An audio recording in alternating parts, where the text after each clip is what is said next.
Good day to everyone. So our topic for today is all about the fire technology and arson investigation. But before that, we need to know first the early years or a brief history of organized firefighting.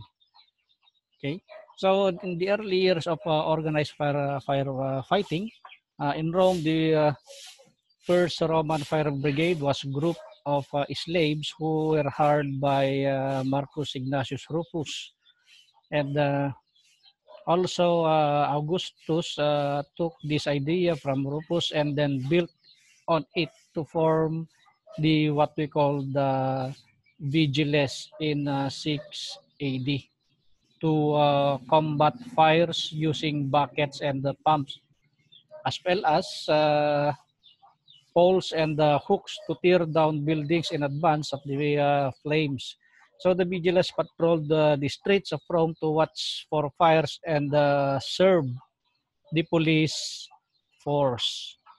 And also in 1666, the United Kingdom, the Great Fire of London, the Great Fire started at the bakery or the baker's house of Thomas Fariner or Farinor on Pudding Lane shortly after midnight on Sunday, September, and spread rapidly west across the city of London, which consumed about 2 square miles or around 5 square kilometers of the city. And afterwards, insurance companies formed private fire brigades. The company insured. These buildings were identified through fire insurance marks. This was a turning point in the fire service. And next is Hans Holz, a German inventor who improved the manual pump by creating the first suction and the force pump and adding some flexible hoses to the pump. Another contributor of firefighting is Jan van der Heyden, that's inventor who invented the fire hose in 1672. He also constructed from flexible leather and coupled every 50 feet or 15 meters with brass fittings. The length and connection remained the standard up to this day. The other one is Richard Newsham, a native of London, further developed the fire engine in 1725. Pulled as a cart to the fire scene, these manual pumps were manned by teams of men and could deliver up to 160 gallons per minute and up to 120 feet or 40 meters. And next is Governor John Winthrop, okay, a Boston governor who outlawed wooden chimneys that hatch that attach in roof in 1631. Okay, and another one is Governor Peter Stuyvesant, a New Amsterdam governor in 1648, appointed foremen to act as fire wardens.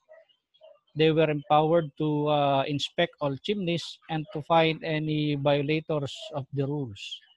The city burghers later appointed 8 prominent citizens to the rattle watch. So these men volunteered to patrol the streets at night, carrying large wooden rattles. If fire were seen, the men spun the rattles, then direct the responding citizens to form bucket brigade. The first recorded effort to study the matter of smoky chimneys on the scientific basis was that of Louis Savot, a physician of Paris during 16th century. So bucket brigade, first known as firefighting unit, organized 1,000 years before Christ. And Dr. Nicholas Barton underwrote the first insurance policy and organized the first known fire department. Another contributor of firefighting, organized firefighting, is Paul Hodge, designated and built the first steam-powered fire engine in New York in 1840, and Moses Lata built fire engines in 1852 that was successfully put into service during the Cincinnati, Ohio fire on January 1, 1853. Okay. Another one is the National Fire Protection Agency. It was organized in 1896 to set standards on fire prevention and firefighting procedures. So the Great Triangle Fire, it was occurred in 1911 in New York, which led to the adoption and promulgation of fire codes. And Regiment de Pompiers firefighting unit organized in France during the First World War, and the Manila Fire Department, first organized fire department in the Philippines, and it was established on August 6, 1901 with Captain F.R. Hodge as its first fire chief. And Captain Jacinto Lorenzo, the first Filipino appointed as fire chief on October 19, 1935, before the inauguration of the Philippine Commonwealth government. He also reduced the schedule of duties of firemen from 4 straight days service with 7 hours day off and 15 hours night off to 48 hours duty and 24 hours of duty. Okay. So this is the this is the short or brief history of organized firefighting. Okay. So there are events and personalities significant to fire service. Okay. First is the Presidential Decree 765. It was signed in August 8, 1975 by then President Marcos, establishing the integrated national police, integrating all local police and fire forces into one national organization. Other one is Presidential Decree 1185, the first known fire code of the Philippines, signed into law by then President Marcos on August 26, 1977. And the National Fire Service Council, created by Juan Ponce Enrile, who was a Minister of Defense at that time. The council recommended the establishment of a national training center for the fire service.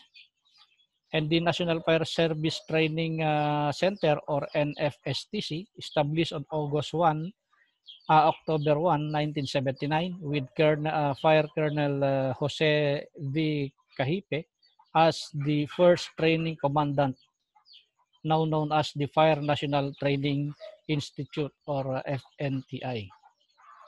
And the Republic Act number 9514, it was signed on December 19, 2008, which is known as an act establishing a comprehensive fire code of the Philippines, repealing Presidential Decree 1185 and for other purposes. And also this act shall be known as the Fire Code of the Philippines of 2008. In the investigative aspect of fire behavior, when we say arson, it is the crime of deliberately setting fire to others' property or fraudulent or malicious purposes. Same with other common crimes, for the purpose or the motive is more important to establish. Since common causes of fire is always an accidental fire, but in the field of fire investigation, this causes is always considered, but it needs an in-depth investigation, so that the said alleged causes will prove after the fire investigation conducted by the fire personnel. So it also in the arson investigation, an investigation of fire is fundamentally a search for an information regarding the real causes of fire, and the fire investigator presume on where and how the fire started, and then categorize it as natural, accidental, or arson. So one of the most common technique in question is questioning technique.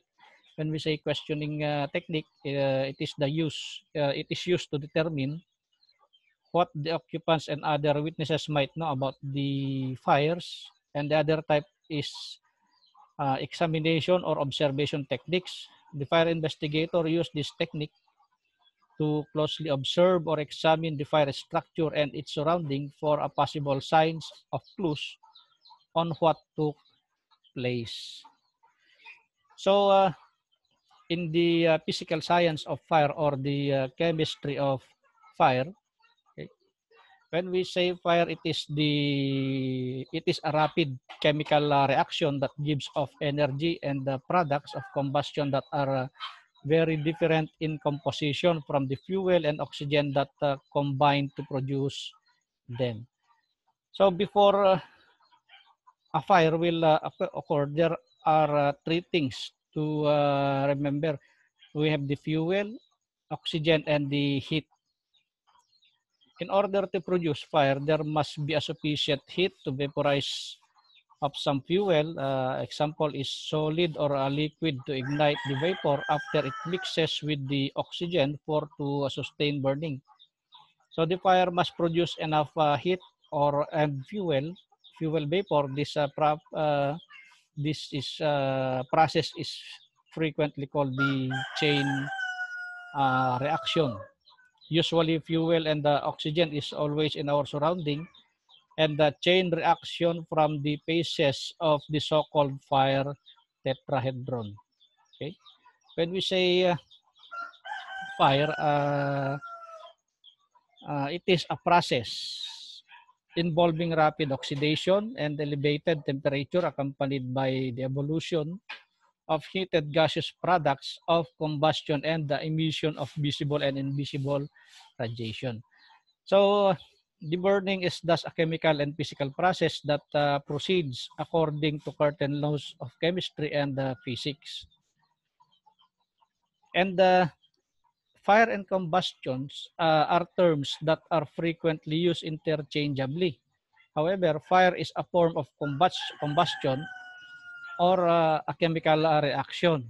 So when we say combustion, it is a self-sustaining chemical reaction yielding energy of products that may cause further reaction of the kind. Okay. So the fire tetrahedron, when we say fire tetrahedron, the chemistry of fire is always referred to a fire triangle, which is the fuel, oxygen, and heat. It's true this simple example is useful, but it is not technically correct. Okay.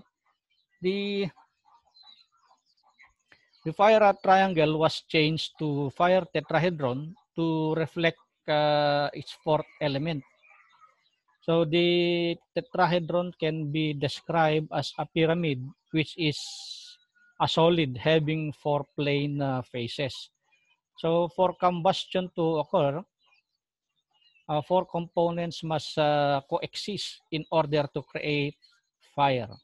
So this is the basic chemistry of fire. We have the oxygen. In the oxygen, we need the 16% oxygen to sustain fire. We have the fuel or the combustible material, a material which contains chemical elements that will react with oxygen and under proper condition produce fire. The other one is heat, or what we call sufficient heat to raise the temperature of the fuel surface to a point where chemical union of the fuel and oxygen occurs. And the last one is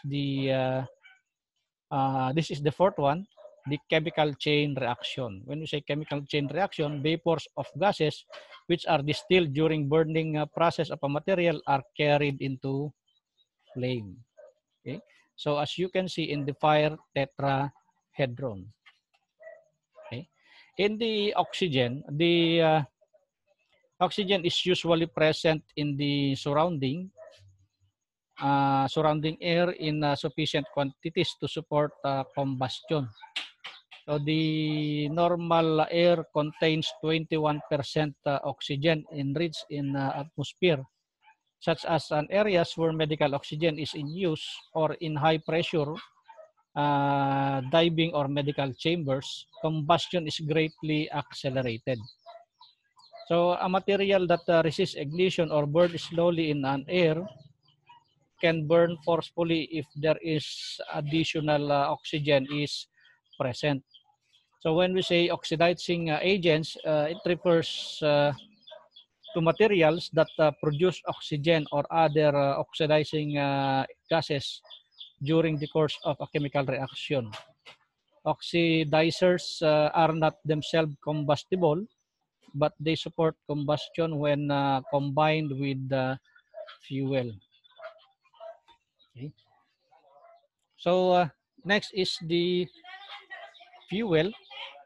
Fuel, it refers to a materials or a substance being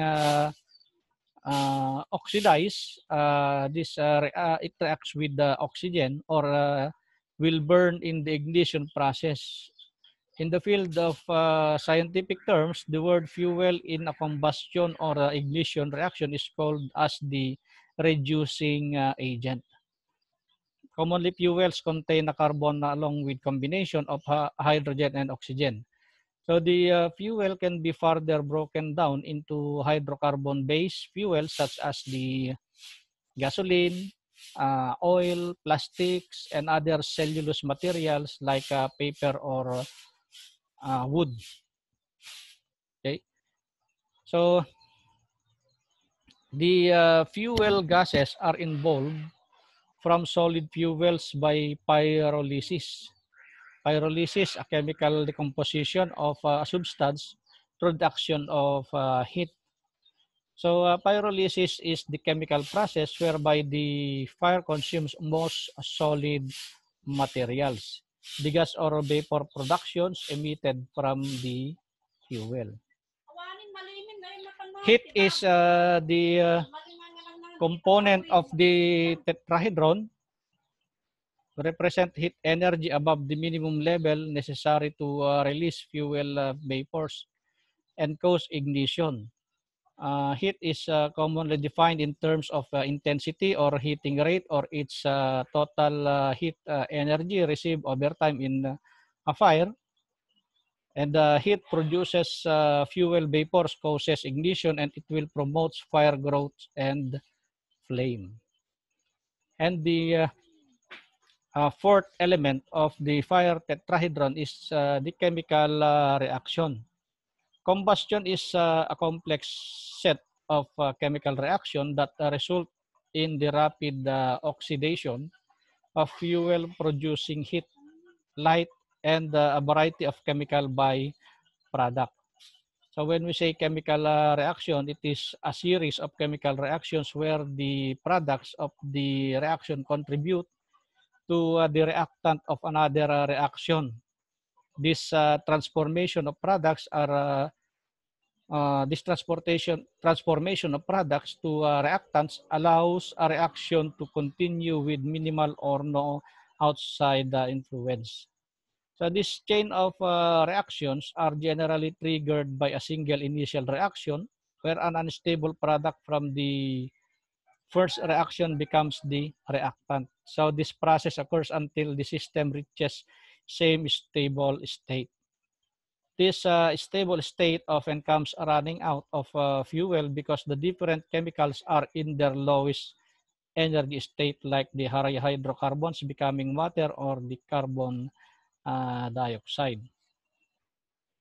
So there are phases of chemical reaction. First is being the initiation or the initial spark. Second is being the propagation, and the final state being the termination where the system reaches the stable state. So a burning candle or other fire is an example of a chemical chain reaction. When a flammable material is surrounded by enough oxygen, and is exposed to a source or a heat or a temperature above the flash point, a fire starts. So if there is a sufficient oxygen, fuel, and heat, it will continue to burn until there is no longer enough of one of these three components to maintain the chemical reaction of the fire. So thank you and God bless.